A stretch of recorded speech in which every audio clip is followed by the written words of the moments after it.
You don't have a discipline problem, you have a decision problem. Every morning you are forcing yourself to decide things successful people stopped deciding years ago. Should I wake up now? Should I work out? Should I save money? Should I stay consistent? And every time you leave it up to your mood wins. That's why nothing sticks.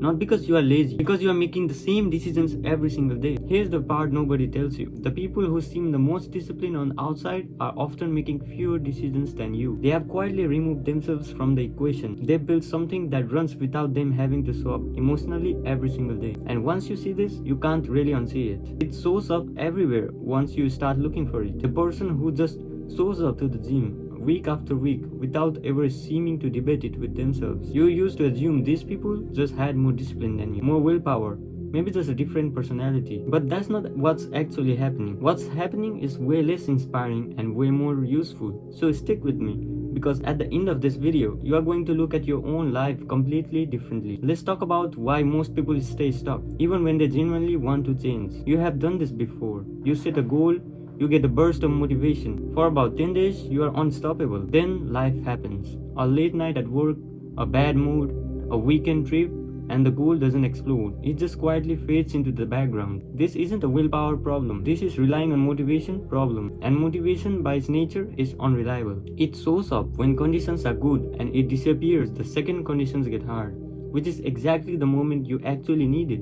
You wake up and decide in the moment whether to work out. You get paid and decide in the moment what happens to that money. Every one of those moments is a tiny negotiation with yourself, and you negotiate using whatever energy you have left. This is called decision fatigue, and it is brutal. Every decision you make, even small ones, drains a limited tank of mental energy. You take the path of least resistance. You put yourself in a position where the only thing standing between you and your goals was your willpower in a depleted state. This isn't a character flaw. It's just what happens to anyone operating without structure. And here's where it gets interesting, because there's a small group of people who don't seem to have this problem nearly as much. Watch how a commercial pilot operates before takeoff. They don't decide in the moment what to check. They run a checklist, the same one every single time. Doesn't matter how they are feeling that day. The checklist runs regardless of mood. That's not because pilots lack judgment. It's because aviation figured out human judgment is the least reliable part of any high-stake process. Now look at an athlete who actually performs at high level. They are not waking up and deciding whether to train based on vibes. There's a program written in advance telling them exactly what to do, on exactly which day, at exactly what intensity.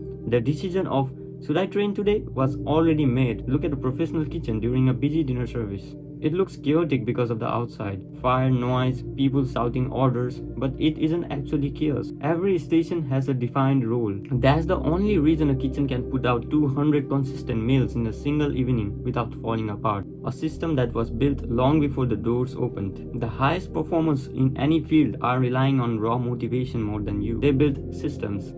A system is nothing more than a repeatable sequence of actions that produce a result, without requiring you to reinvent the decision every time. Think of it like a GPS versus wandering. Without the system, you are navigating by vibes, turning left because it feels right, turning back because something seems off. With a system, the route is already calculated. You are not deciding every junction. You just follow the next instruction. And that one shift from deciding constantly to following a pre-built sequence is the actual difference between people who consistently hit their goals. You see the same pattern in business, by the way. A company without system relies entirely on whichever employee happens to be having a good day. One person handles a customer complaint brilliantly, another handles the same exact complaint badly. A company with systems doesn't have that problem. There's a script, a process, a standard.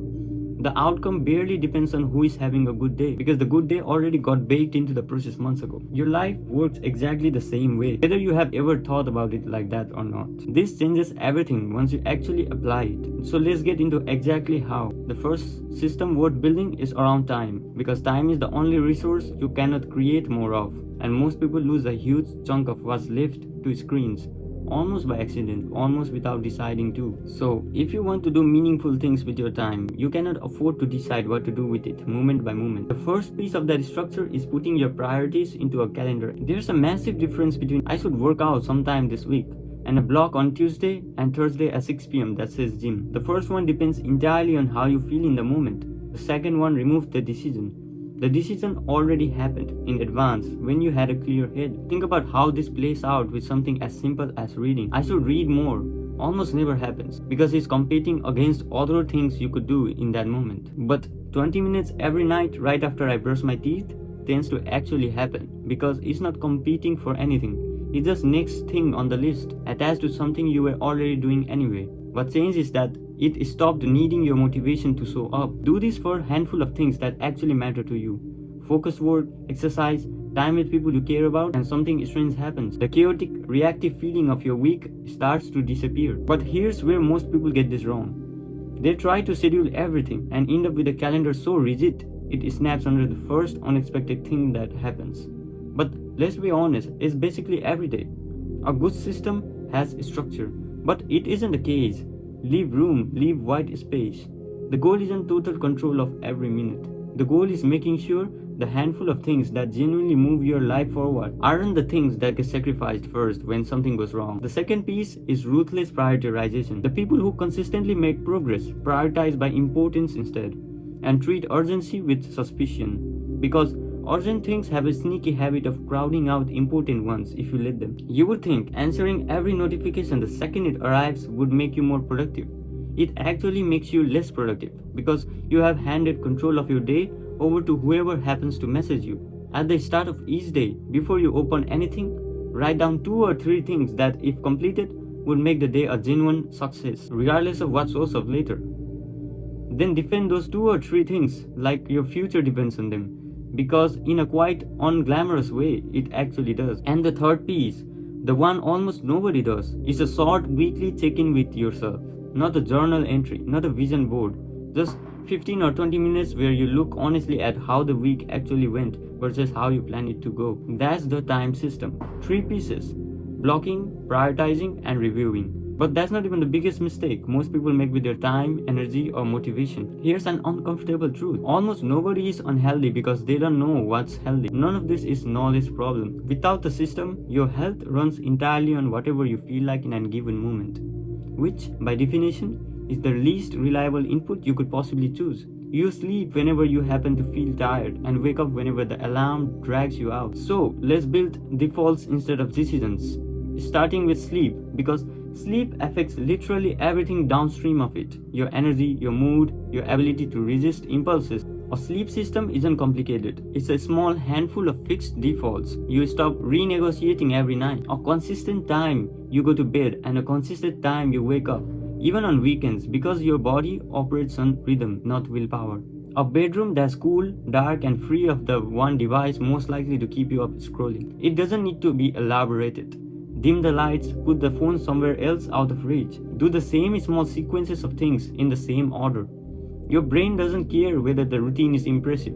It just cares that it's predictable. And none of this requires motivation. It requires deciding once, building the routine, and then just running it. And here's the part that surprised a lot of people the first time they actually tried it. The hardest night to keep the routine isn't a bad night. It's a good one. The night you are with your friends, having fun, feeling great. That's the night the routine quietly tests you the most. And a system doesn't care how you feel. It just says this is what happens at this time regardless. That's exactly why it works when feelings alone never could. Next is food.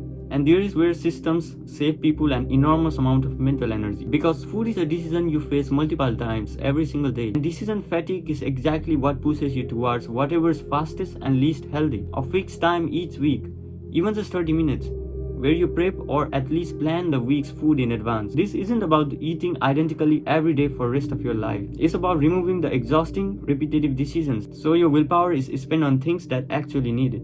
Think about how differently grocery shopping feels with and without this in place. Without a plan, you wander the aisles, deciding meal by meal, which usually means deciding hungry, which is famously one of the worst conditions under which to make food decisions. With a plan, you walk in already knowing exactly what you need, grab it and leave. The decision already happened earlier in week, in a calmer state, completely different outcome, purely because of when the decision got made. The day you stop asking, do I feel like working out? And start asking, what does the schedule say? Is the day your consistency stops being fragile. There is a reason gyms see a flood of new members every January and watch most of them disappear by March. Those people didn't lack commitment one day, they lacked a system. So the entire plan was quietly resisting on motivation, which it never does for anyone, no matter how committed they feel walking on January 1st. Here's the part that surprised a lot of people who have actually tried this. The system doesn't need to be impressive, it needs to be repeatable. Money behaves exactly like food and time. The more decisions you make about it in the moment, the worse those decisions tend to be. Here's what actually happens without the system. The paycheck lands. You think vaguely, I will save whatever's left over at the end of the month. Except there's rarely anything left over. You would think relying on discipline would work eventually. It doesn't, because discipline is finite and spending temptation is constant. The system that actually works flips the order completely. The moment income arrives, before you ever get a chance to decide anything, a portion is automatically routed to investments. And only after all of that happens, do you get to decide what to do with what's left. This is the entire trick. You remove the decision from the moment of maximum temptation, and you made it in advance, when you are calm and thinking clearly about your future instead of reacting to your present. It sounds almost too simple to matter, and that's exactly why most people skip it. But the data on this is remarkably consistent. People who automate their saving and investing end up with dramatically more saved than people who plan to do it manually. The intention was never the differentiator, the system was. There's also a strange psychological side effect that almost nobody mentions. Once the saving and investing happens automatically, before you ever see the money, you stop experiencing it as a sacrifice. The people who appear effortlessly responsible with money usually aren't making better decisions than you in any given moment. They have simply arranged the things, so they don't have to make most of the decisions to begin with. This is exactly why two people with similar incomes can end up in wildly different financial positions a decade later, despite neither one being noticeably smarter or more careful than other in any single moment. So let's pull this together, because there's a thread running through all three of these systems, and once you see it, you will start noticing it everywhere. Time, health, and money all share the same underlying problem. They all get decided moment by moment by whichever version of you happens to be present in the exact second. And none of those versions of you are particularly reliable narrators of what your long-term self actually wants. A system is just a way of letting a calm version of you making the decision once, so that the version of you under pressure doesn't have to make it at all. That's the whole idea. And it's not about becoming a more disciplined person. It's about needing discipline less often, because the structure is doing the work that discipline used to have to do alone. This is also why motivation on its own was never going to be enough. Motivation is a feeling. Feelings are temporary by design. Systems don't ask how you feel. And the version of your life where the important stuff just runs quietly in the background, that's not a fantasy. That's just what it looks like when someone has finally stopped negotiating with themselves every single day. You don't need to become a fundamentally different person to get there. You just need 3 or 4 boring, repeatable structures built once, running quietly in background. So the version of you that's tired or stressed, it never has to be the one making the decision. That's genuinely the whole secret. It was never a secret because it's not exciting. It's just true. If any part of this hits you, the next move is genuinely simple. Pick one, just one of the 3 systems we talk about today. Spend this week building the smallest version of it. 1 time block, 1 default meal rotation, 1 automatic transfer. Small, boring, repeatable. That's the entire formula. Pick the smallest possible version of one system and let it run. And if this was useful, hit the like so more people see it. Subscribe if you want more of this, and drop a comment with which systems you are starting with.